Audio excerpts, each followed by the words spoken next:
Picture this. You're standing beside someone you care about, surrounded by people, and everything seems fine. The laughter, the small talk, the harmless jokes, it's all smooth. She smiles at you in front of others. She holds your arm. She makes it look like the connection is stable. But the moment the doors close, the moment the two of you are alone, everything shifts. The smile fades, the tone sharpens. A tiny mistake becomes a long lecture. Something small becomes a problem we need to talk about. And you sit there wondering, why does the woman who supports me in public attack me in private? What I'm about to tell you is one of the deepest psychological truths most never understand. Let's begin. The illusion. People behave differently in public because society forces everyone into roles. In public, she wants to look united.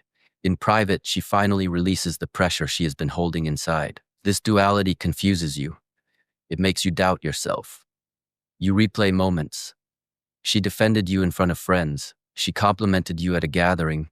She grabbed your hand when someone insulted you. But at home she says, "Why didn't you speak properly? Why can't you read the room? You embarrassed me today." And you wonder if both versions of her can exist at the same time. Yes, they can. And they do. Because public space is performance. Private space is truth. The biological program.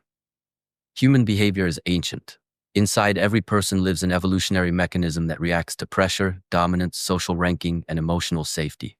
When surrounded by others, instinct tells her to preserve the relationship, to protect the unit, as if survival depends on stability. But in private, instincts switch. The brain begins releasing stored emotion. Dopamine drops, cortisol rises, amygdala activates emotional sensitivity, old fears resurface. So she doesn't hide criticism from the world.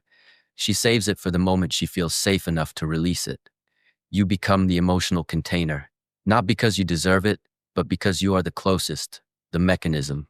Here's the truth. Every person tests the one they feel safest with, not consciously, not intentionally. It's a biological mechanism.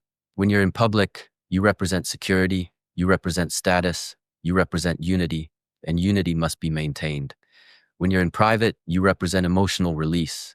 You represent vulnerability. You represent the only place they can safely express doubt, fear, insecurity, or frustration. This is why the tone changes. This is why conversations explode at home. This is why simple moments turn into emotional storms. You're not being attacked. You're being tested for stability. The warning signs. There are patterns you never recognized. Tiny corrections only at home. Irritation after social events. Sudden mood change once the door closes. Public praise but private complaints. Overreaction to small mistakes. These are not random. They're emotional shifts triggered by environment. You begin to feel confused because the two versions you see do not match. You start questioning your worth. You wonder if you're overreacting, but you're not.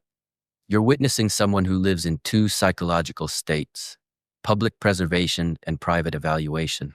Case study 1, the party. You go with her to a friend's birthday party. The evening goes well. You talk, laugh, support each other. She squeezes your arm, checks on you, compliments your shirt.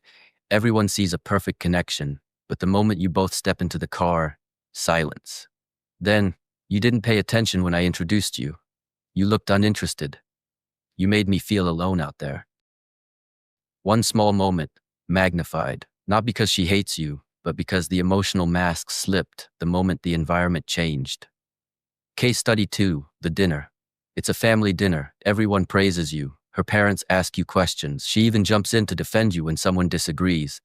The moment you leave the house, "You didn't back me when my brother joked. You didn't speak confidently. You didn't help me." The contrast is shocking.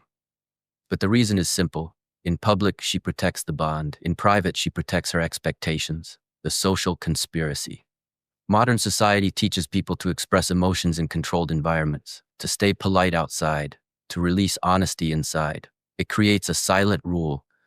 Don't embarrass your partner in public. Save the real complaints for home. So everyone lives a double emotional life. Social media pressures it. Culture reinforces it. Friends advise it. Everyone says, "Keep your relationship issues private." And so, private becomes the battlefield, the collapse. The real damage doesn't happen in public. It happens in bedrooms, in cars parked outside homes, in late-night conversations where voices shake, in quiet living rooms where one person and stares at the floor. The collapse begins when you start walking on eggshells, you monitor your every word, you fear the moment you get home, you pretend you don't feel the shift. Emotional exhaustion builds. The brain begins associating home, the place meant for safety, with conflict, and that destroys connection faster than anything. The bitter truth. Nobody teaches emotional management. Nobody teaches communication. Nobody teaches the difference between public diplomacy and private authenticity.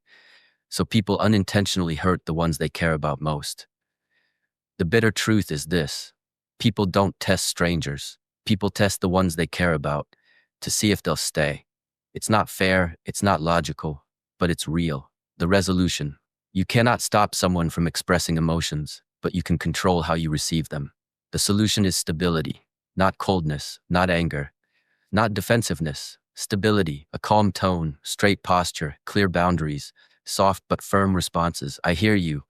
Let's talk calmly. We'll figure this out. Tell me what you're really feeling. When stability enters, emotional storms weaken. When certainty rises, complaints shrink. When calm is present, testing stops. Not because the person suddenly changes, but because the environment becomes safe again. Listen carefully, because this part matters more than anything said before. In every relationship, there are two silent worlds: the world people show and the world they hide. What you see in public, the smiles, the hand-holding, the gentle glances, the united front, that's the surface, the performance, the version built for the eyes of society. But what happens in private, that's where the truth lives. That's where the unfiltered emotions come out. That's where expectations clash with reality. That's where the deepest wounds are accidentally created. And the truth most people don't want to admit is this: people test the ones they trust the most. Not because they want to hurt you, but because their fears don't know where else to go. Every complaint, every sudden shift in tone, every late-night argument, every emotional spike, they're not always intentional attacks. Sometimes they're cries for reassurance. Sometimes they're fears disguised as criticism. Sometimes they're old wounds resurfacing in the safest place they know: with you. But here's the part that nobody teaches. You cannot carry someone else's emotional chaos without losing pieces of yourself. You cannot fix someone who refuses to understand the weight of their reactions. You cannot heal someone who uses you as the only place to unload their storms. You cannot build peace when someone is addicted to conflict. You deserve a home that feels like a home. You deserve conversations that end in connection, not confusion. You deserve someone who understands that emotional safety isn't a luxury. It's the foundation. And if the world never taught you this before, then hear it now. Your presence is valuable. Your peace is valuable. Your emotional stability is valuable. You don't prove your strength by absorbing pain. You prove it by drawing boundaries with calm, confidence, and clarity. So the next time you feel that shift, the smile in public that becomes a storm in private, don't question your worth. Don't shrink. Don't break. Stand steady. Speak honestly. Hold your ground. Respect your own heart enough to protect it. Because at the end of the day, you are not responsible for someone else's emotional triggers, but you are responsible for the peace you allow into your life.